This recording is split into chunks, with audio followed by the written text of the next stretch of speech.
இந்த வசனம் ஒரு மனிதனை பரிசுத்தப்படுத்தும். இதை வாசிக்க வாசிக்க ஒரு மனிதனுக்குள்ளே பரிசுத்தம் உண்டாகும். என்னால் அதுக்கு ஒரு வல்லமை இருக்குது, ஜீவன் இருக்கிறது. இது மனிதனோடு பேசும், அவனுடைய குறைகளை இதை உணர்த்தி காண்பிக்கும், ஒரு பரிசுத்தத்தை உண்டாக்கும். நீங்கள் பரிசுத்தமாக வாழ விரும்புகிறீங்களா? வேதத்தை அதிகமாக நீங்கள் வாசிக்கணும், அதை தியானிக்கணும். என்ன ஆசீர்வாதத்தை ஆண்டவரிடத்தில் பெற வேண்டுமானாலும் விசுவாசம் இல்லாமல் பெற்றுக்கொள்ள முடியாது. உங்களுக்குள்ள ஒரு நிரந்தரமான ஆறுதலை கொண்டு வருகிறவர் இயேசு. ஆகவேதான் அவர் சொல்லுகிறார், நானே உங்களுக்கு ஆறுதல் செய்கிற தேவன்.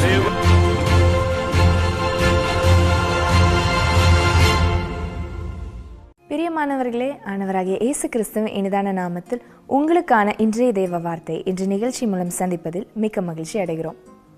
நாம் ஆராதிக்கும் தேவன் பரிசுத்தமுள்ளவர். ஆகையால் அவரை ஆராதிக்கிற அவருடைய பிள்ளைகளாகிய நாமும் பரிசுத்தமாய் இருக்க வேண்டும் என்பது அவருடைய கட்டளை. ஆனால் அநேக நேரங்களில் நம் பரிசுத்தமாய் வாழ முடியாமல் தடுமாறுகிறோம். பாவம் நம்மை மேற்கொண்டு நம்மை கரைப்படுத்தி விடுகிறது. இந்த உலகத்தின் பாவத்தின் மேல் நாம் ஜெயம் கொண்டு பரிசுத்தமாய் வாழ்வதற்காகத்தான் ஆண்டவர் தம்முடைய வார்த்தையாகிய வேத வசனத்தை நமக்கு தந்திருக்கிறார். கர்த்தருடைய வேத வசனம் நம்மை பரிசுத்தமாக்கும். கர்த்தருடைய வேத வசனத்தின் வல்லமை பாவம் நம்மை மேற்கொள்ளாதபடிக்கு நம்மை காத்துக்கொள்ளும்.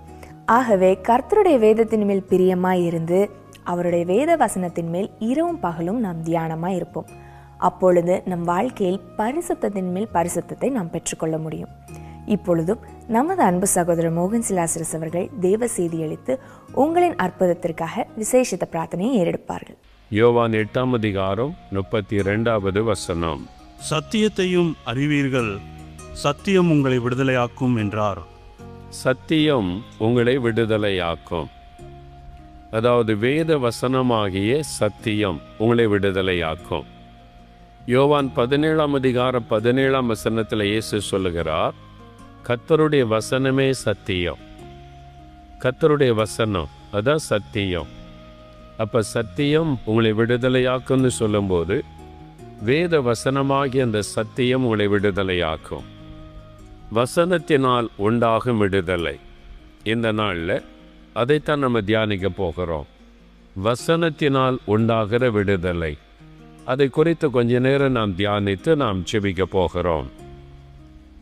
கர்த்தருடைய வசனத்தின் மூலமாக எப்படிங்க விடுதலை கிடைக்கும் அப்படின்னு சொன்னால், எபிரேயர் 4:12 சொல்லுகிறது, தேவனுடைய அந்த வார்த்தையானது ஜீவன் உள்ளதாயும் வல்லமை உள்ளதாயும் இருக்கிறது என்று ஆண்டவருடைய வார்த்தையை சொல்லுகிறார்.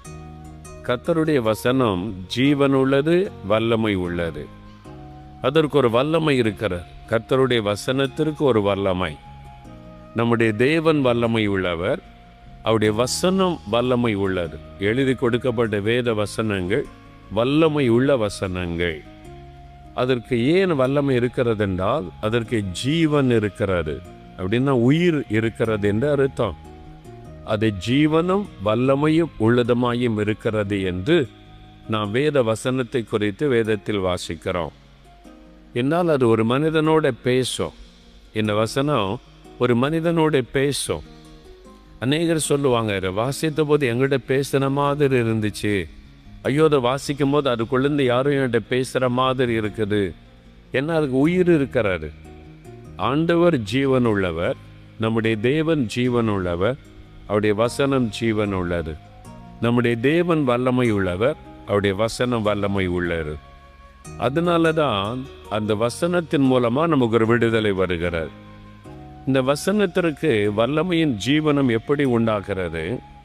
2 தீமோத்தேயு 3:16 வாசிக்கும் போது, வேத வாக்கியங்கள் எல்லாமே தேவ ஆவியினால் அருளப்பட்டிருக்கிறார். வசனத்தை எழுதினர் மனிதர்கள், ஆனால் பரிசுத்த ஆவியானவர் அவர்களை கொண்டு எழுதினார். அவங்க சுய ஞானத்தில் எழுதலை, பரிசுத்த ஆவியினால் நிரப்பப்பட்டு ஆவியானவர் அவங்கள மூலமாய் எழுதினார் என்பதாக வசனம் சொல்லுகிறது. ஆகவேதான் இந்த வேத புஸ்தகம் வித்தியாசமானது. மற்ற எல்லா புஸ்தகங்களை விட இந்த வேத புஸ்தகம் வித்தியாசமானது, நிகரற்றது. இதற்கு இணையாக எந்த புஸ்தகத்தையும் சொல்ல முடியாது. எப்படி இயேசுக்கு இணையாக இன்னொரு தெய்வத்தை சொல்ல முடியாதோ, அதே மாதிரி அவருடைய வேத புஸ்தகத்திற்கு இணையாக இன்னொரு புஸ்தகத்தை சொல்ல முடியாது. இதுக்கு வல்லமை உண்டு, ஜீவன் உண்டு. அது தேவ ஆவியினால் கொடுக்கப்பட்ட வார்த்தைகள் நிறைந்தது. அது தேவனுடைய வார்த்தை என்பதாய் நாம் வேதத்திலே பார்க்கிறோம். அதனால தான் அந்த வசனத்திற்கு ஒரு வல்லமை இருக்கிறது. இந்த வசனத்துக்கு என்ன வல்லமை இருக்குது அப்படின்னு பார்த்தீங்கன்னா, இந்த வசனத்திற்கு என்ன வல்லமை இருக்கிறது?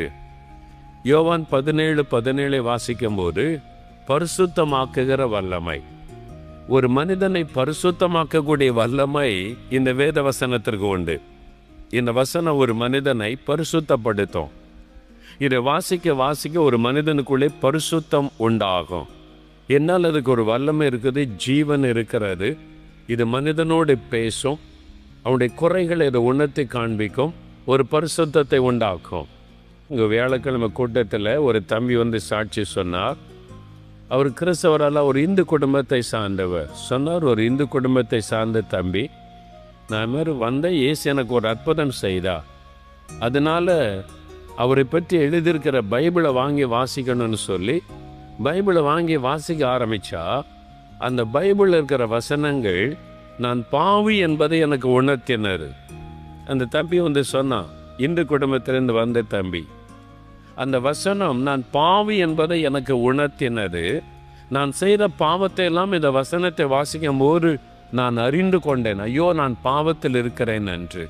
அப்போதான் என் பாவத்தை விட்டு மனம் திரும்பி நான் ரட்சிக்கப்பட்டேன், அந்த பரிசுத்தத்தை பெற்றுக்கொண்டேன் என்பதாய் சொன்னான்.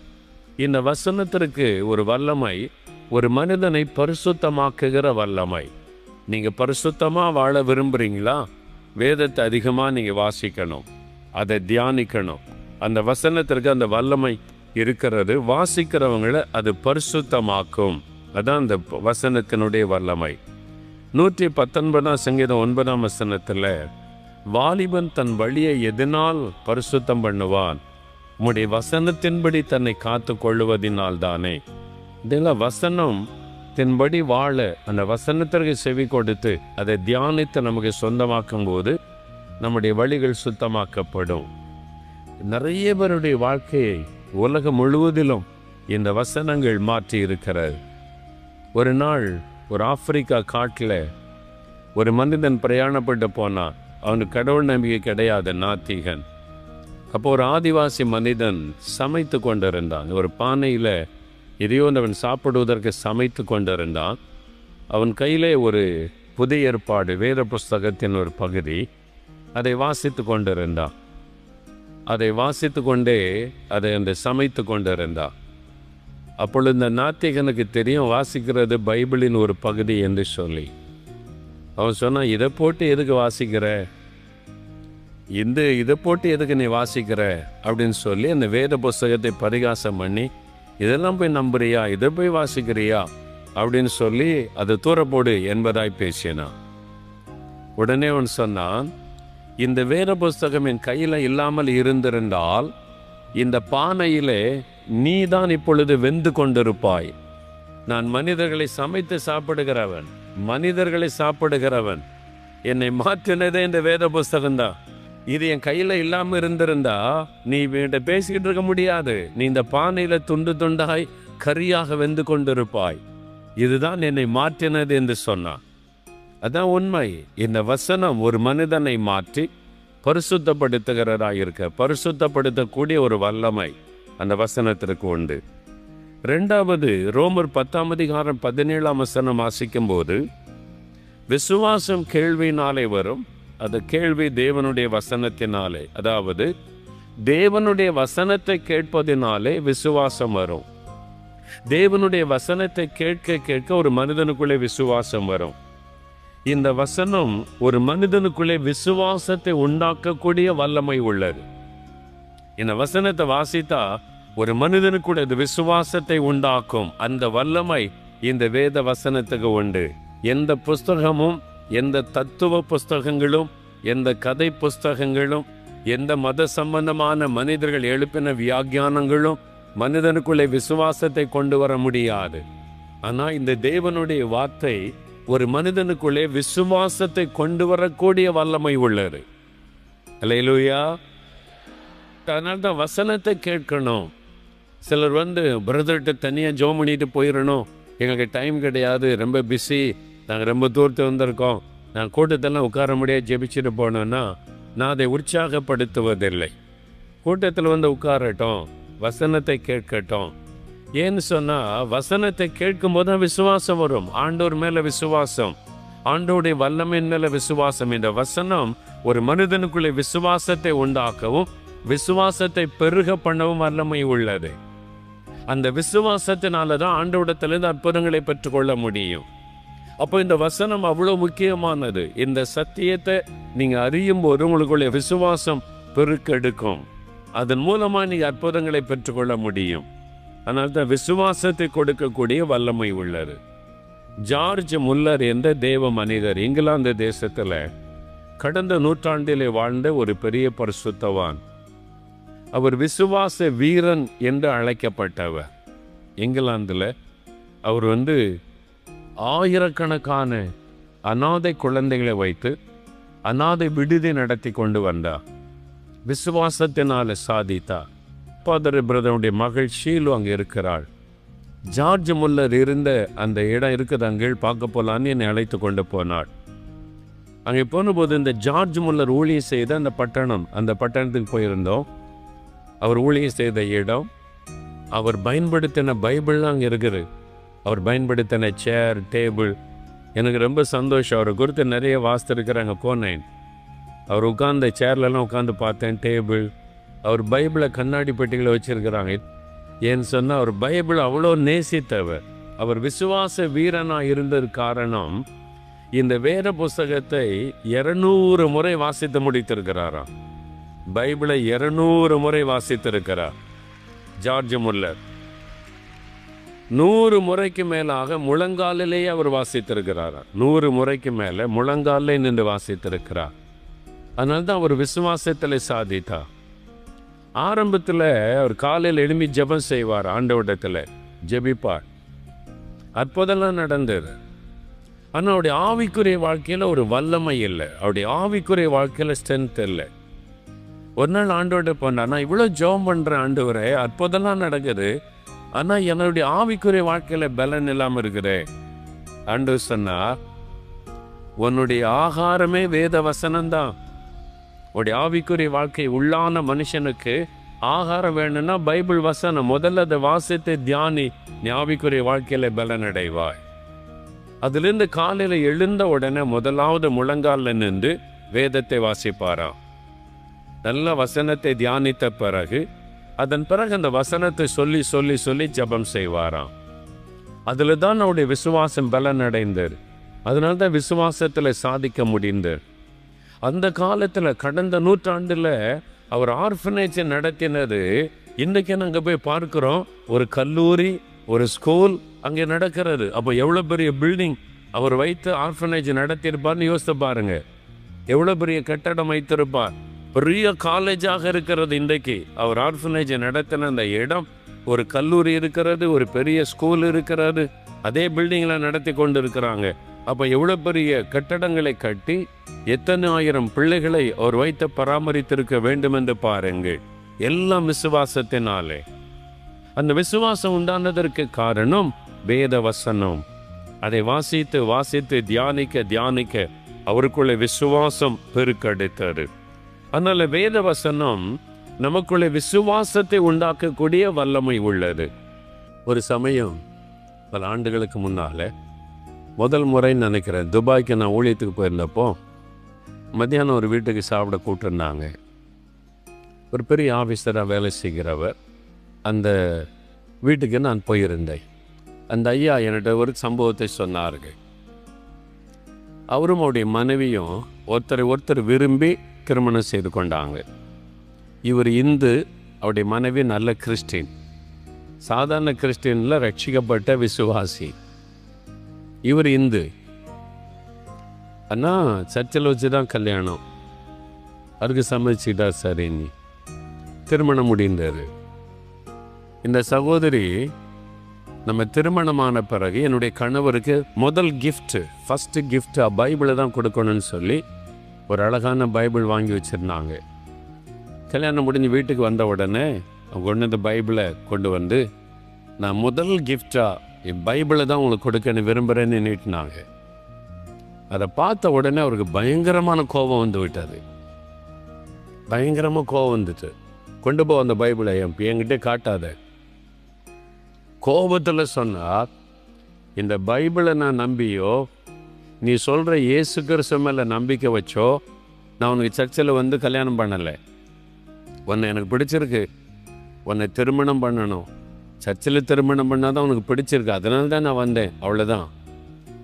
எனக்கு கடவுள் இருக்கிறாரு, பல கடவுள்களை நான் நம்புகிறேன், நான் அதுக்கு தான் போவேன்.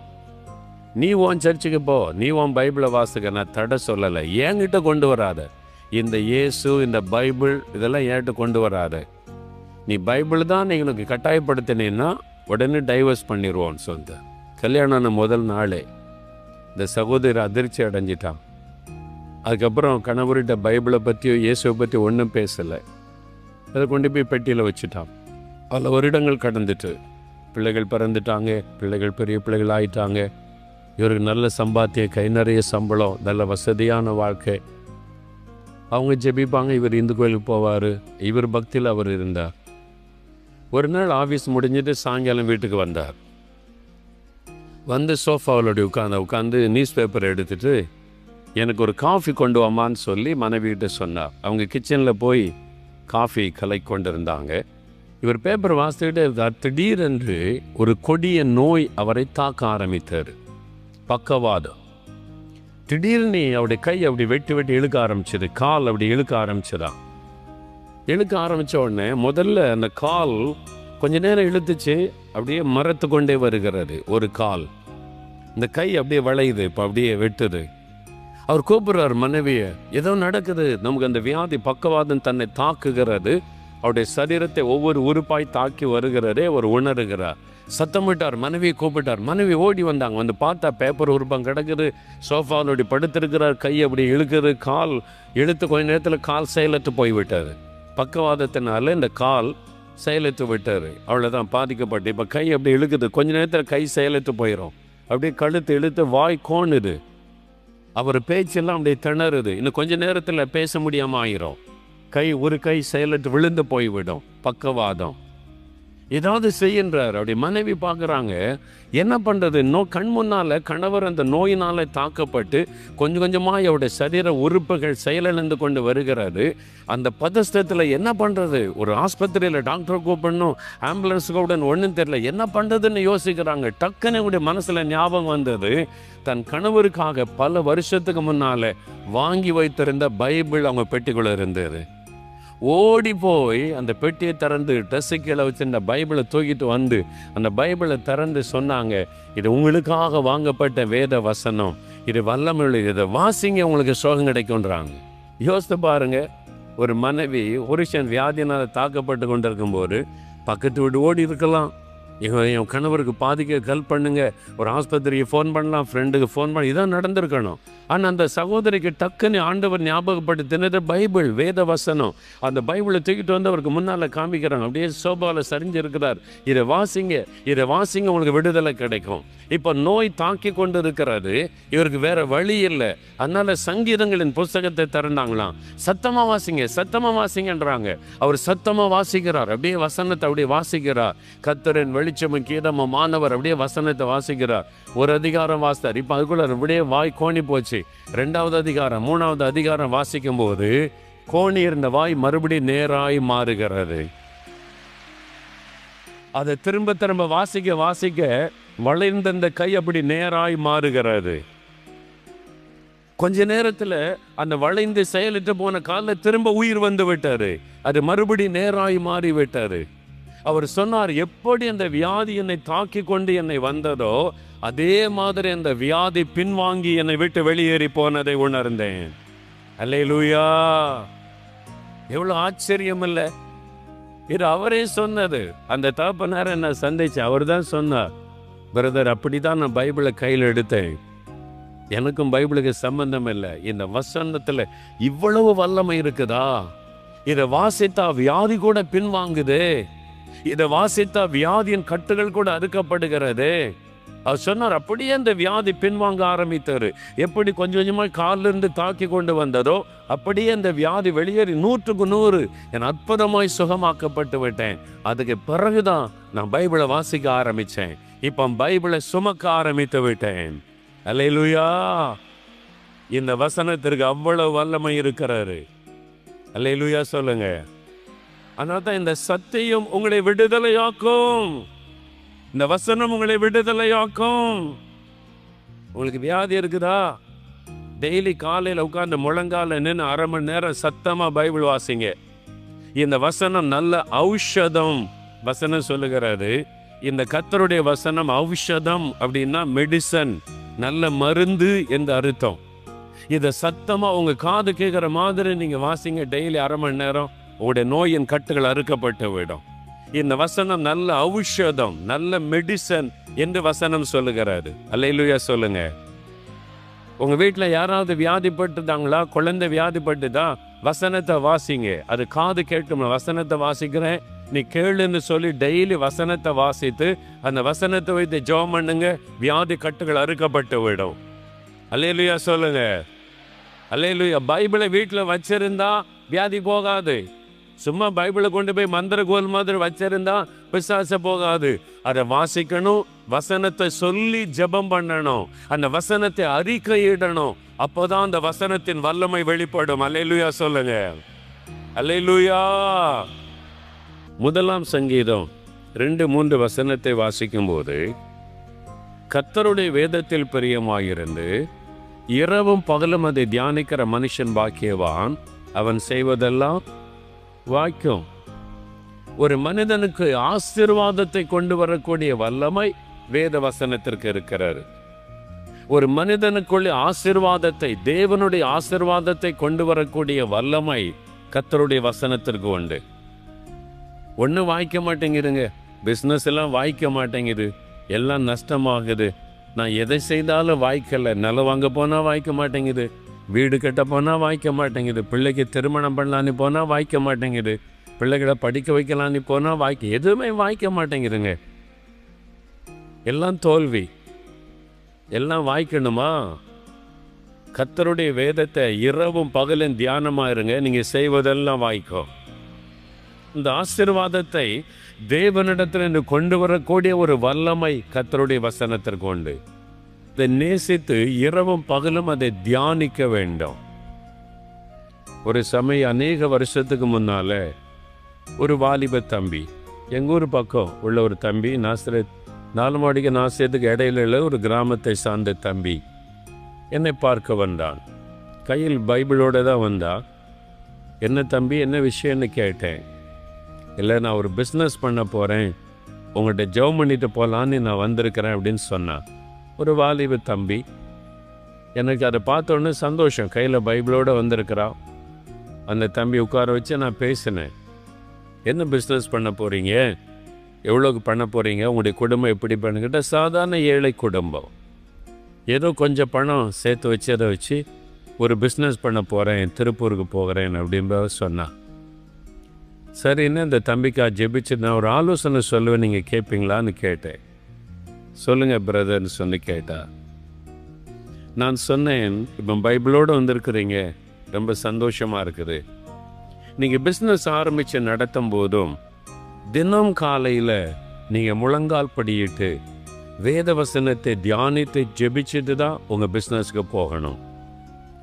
வேதம் வாசிக்காமல் நீங்கள் வெளியே போகக்கூடாது, வேதத்தை தியானிக்காமல் போகக்கூடாது. தினம் காலையில் வேதம் வாசித்து அதை தியானித்து ஜெபிச்சுட்டு தான் நீங்கள் பிஸ்னஸுக்கு போகணும். அப்போ நீங்கள் செய்கிறதெல்லாம் கர்த்தர் வாய்க்க பண்ணுவா அப்படின்னு சொன்னேன். சரி, நான் அப்படியே செய்கிறேன்னு சொன்னான். அவ்வளோதான் நான் சொன்ன ஆலோசனை. ஜெபம் பண்ணி அனுப்பிட்டேன். சில வருடங்கள் கழிந்தது, 2-3 வருடம் கழிந்தது. திருப்பூருக்கு நாங்கள் ஊழியத்துக்கு போயிருந்த போது கொஞ்சம் வியாபாரிகள்லாம் சேர்ந்து தான் பெரிய கூட்டத்தை ஒழுங்கு பண்ணியிருந்தார்கள். அங்கே போனால் அந்த கூட்டம் ஒழுங்கு பண்ண பிஸ்னஸ் பீப்புளில் இந்த தம்பியும் இருக்கிறான். எனக்கு முதல்ல அடையாளம் தெரியல. அந்த தம்பி சொன்ன, உங்கள்கிட்ட நான் ஜெபம் பண்ண வந்தேன், நீங்கள் எனக்கு ஒரு ஆலோசனை கொடுத்தீங்களே, பைபிளை தினம் நீ வாசித்து ஜெபம் பண்ணிட்டு தான் பிஸ்னஸ்க்கு போனேன். ஆமாம், நான் தான் அது. நீங்கள் சொன்ன மாதிரியே நான் வந்து தினம் பைபிள் வாசித்து ஜெபிக்காம நான் வியாபாரத்துக்கு போக மாட்டேன். கர்த்தர் இந்த சில வருஷத்துக்குள்ளேயே இந்த பட்டணத்தில் பெரிய பிஸ்னஸ் மேனாய் உயர்த்தி விட்டா. அல்லேலூயா. அவன் செய்வதெல்லாம் வாய்க்கும். உங்கள் பிஸ்னஸ் வாய்க்கணும், நீங்கள் செய்கிறது வாய்க்கணும், நீங்கள் கைட்டு செய்கிறதெல்லாம் ஜெயிக்கணும்னா வசனத்தை தினம் வாசிங்க, தியானிங்க. இதை வாசத்தை தியானிக்காமல் வெளியே போகாதங்க. உங்கள் பிஸ்னஸுக்கோ கடைக்கோ உங்களுடைய வேலைக்கோ போகாதுங்க. முதல்ல கர்த்தருடைய வசனம், கர்த்தருடைய வேதத்தில் பிரியமாயிருந்து இரவும் பகலும் அதை தியானிக்கிற மனுஷன் பாக்கியவான், அவன் செய்வதெல்லாம் வாய்க்கும். அதுக்கு ஒரு வல்லமை இருக்குது. கர்த்தருடைய வசனத்திற்கு தேவனிடத்திலிருந்து அது ஆசீர்வாதத்தை கொண்டு வரும். நீங்கள் செய்கிறதெல்லாம் அது வாய்க்கும்படிக்கு கர்த்தரிடத்திலிருந்து அது ஆசீர்வாதத்தை கொண்டு வரக்கூடிய வல்லமை வேத வசனத்திற்கு இருக்கிறாரு.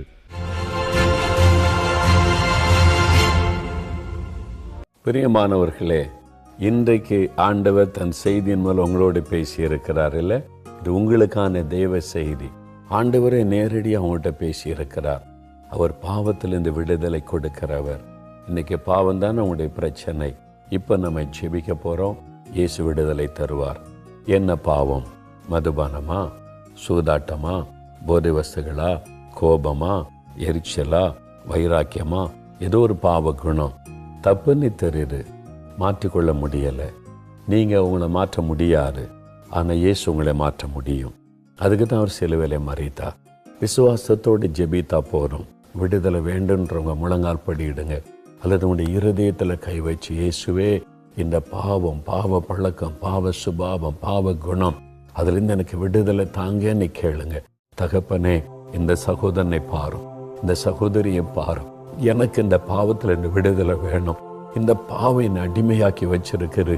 இந்த பாவ பழக்கம், பாவ சுபாவம், பாவ குணம், ஐயோ என்னை அடிமையாக்கி வேதனைப்படுத்துகிறாரு. இயேசுவே விடுதலை தாரும். இந்த பாவத்தின் வல்லமையிலிருந்து விடுதலை ஆக்கும். என் பாவ குணத்தை மாற்றும். எனக்கு ஒரு விடுதலையும் பரிசுத்தமும் வரட்டும் என்று யார் யார் இப்பொழுது ஜெபிக்கிறார்களோ ஒவ்வொரு சகோதரனுக்காக, சகோதரிக்காக ஜெபிக்கிறேன். இந்த வாலிப தம்பிக்காக, வாலிப மகளுக்காக ஜெபிக்கிறேன். இயேசு கிறிஸ்துவின் ரத்தம் சகல பாவங்களை நீக்கி சுத்திகரிக்கும் என்ற வார்த்தையின்படி உம்முடைய ரத்தத்தின் வல்லமை அவர்களுக்குள் இறங்கட்டும். ஒரு சுத்திகரிப்பு உண்டாகட்டும். இயேசு கிறிஸ்து விடுதலையாக்கினால் மெய்யாகவே விடுதலை ஆவீர்கள் என்ற வார்த்தையின்படி இன்றைக்கு இயேசு கிறிஸ்துவின் நாமத்தில் விடுதலை உண்டாகட்டும். அந்த பாவ கட்டுகள் அறுக்கப்படட்டும் இயேசுவின் நாமத்தில். அந்த பாவ சுபாவங்கள் மாறட்டும் இயேசுவின் நாமத்தில்.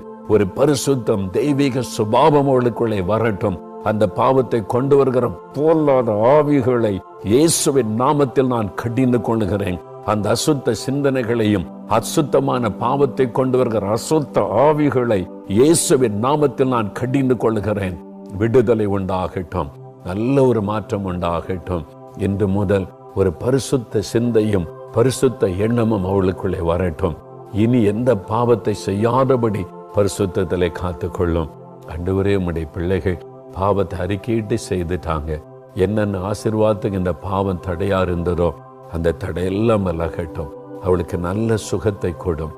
அவளுடைய படிப்பில் ஆசீர்வதித்த உயர்த்தும். காரியங்களை வாய்க்க பண்ணும். அவளுக்கு வெற்றிகளை கொடுத்த ஆசீர்வதியும். அவளை துக்கப்படுத்துகிற போராட்டங்கள் நீங்கி வெற்றியும் ஆசீர்வாதம் உண்டாகட்டும். இன்றைக்கே ஒரு அற்புதத்தை கண்டு மகிழட்டும். இயேசு கிறிஸ்துவின் நாமத்தில் ஜெபிக்கிறோம் பிதாவே, ஆமென்.